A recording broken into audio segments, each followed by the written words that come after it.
Christmas time. As the song says, it's the most wonderful time of the year.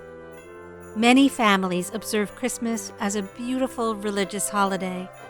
It's a time when everything sparkles with joy. Think of all those beloved holiday traditions: giving presents, decorating the tree, sending cards, singing carols.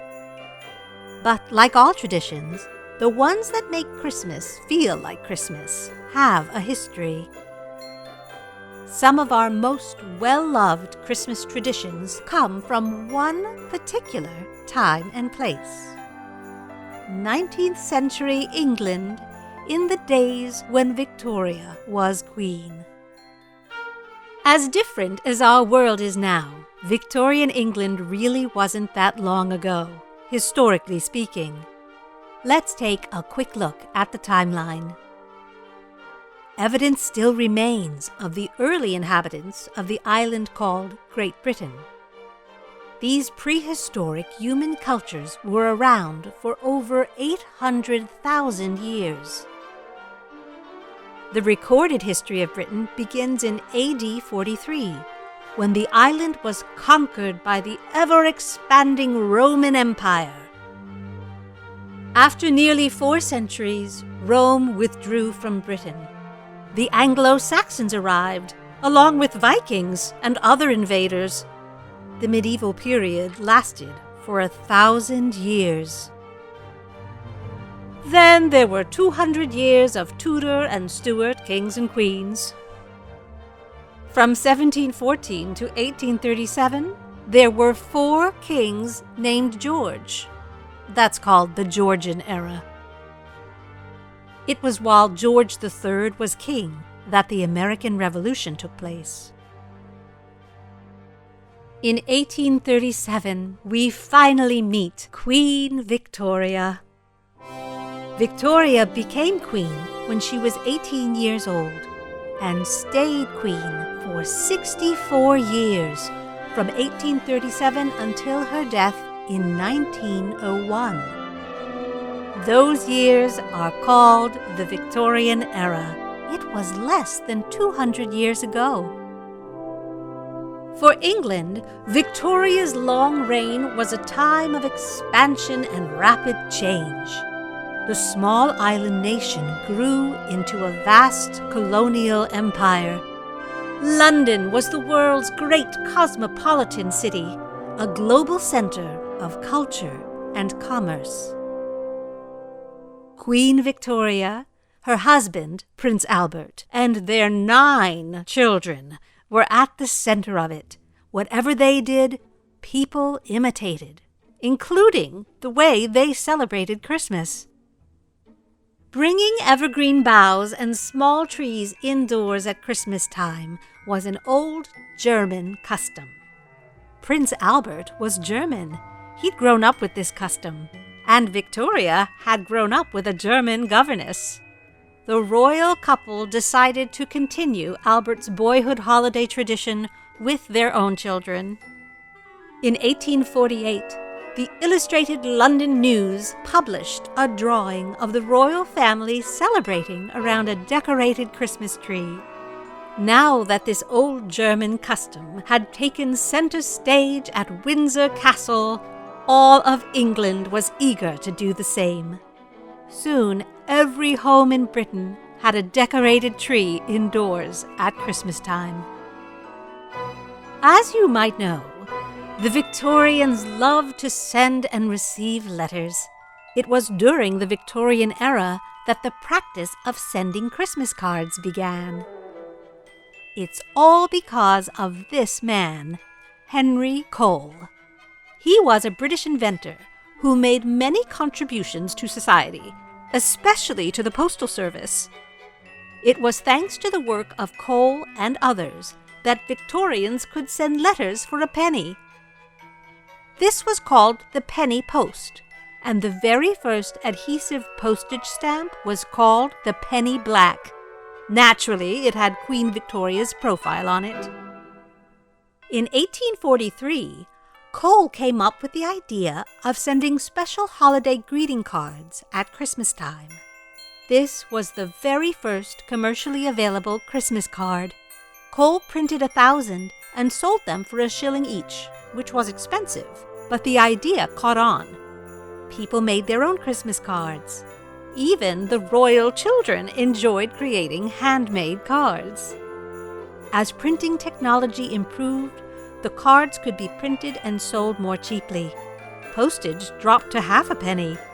The Christmas card industry took off. In the year 1880, 11.5 million Christmas cards were produced. During the Victorian era, an old Anglo-Saxon ritual called house wassailing became a popular Christmas tradition. Carolers traveled in groups from door to door singing Christmas carols. As a reward, they'd be given a bit of mince pie, a warm drink, or even a few coins. Victorian carolers sang many of the same Christmas carols we know today. One of the most popular was Silent Night.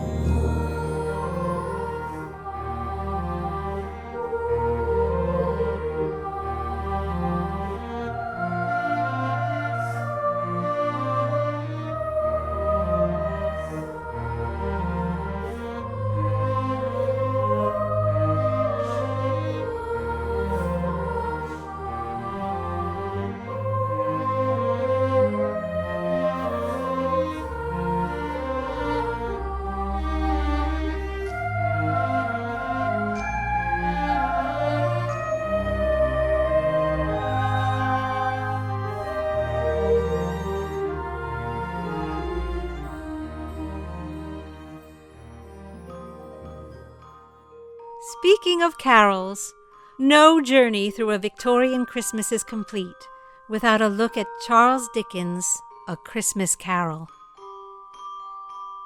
Many consider Charles Dickens to be the greatest writer of the Victorian era.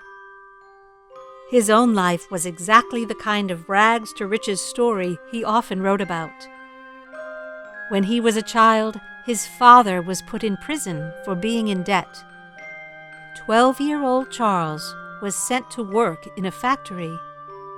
For 3 years, the boy worked 10-hour days, 6 days a week, pasting labels on jars of boot polish. On Sundays, he visited his father in prison. Dickens never forgot those terrible years.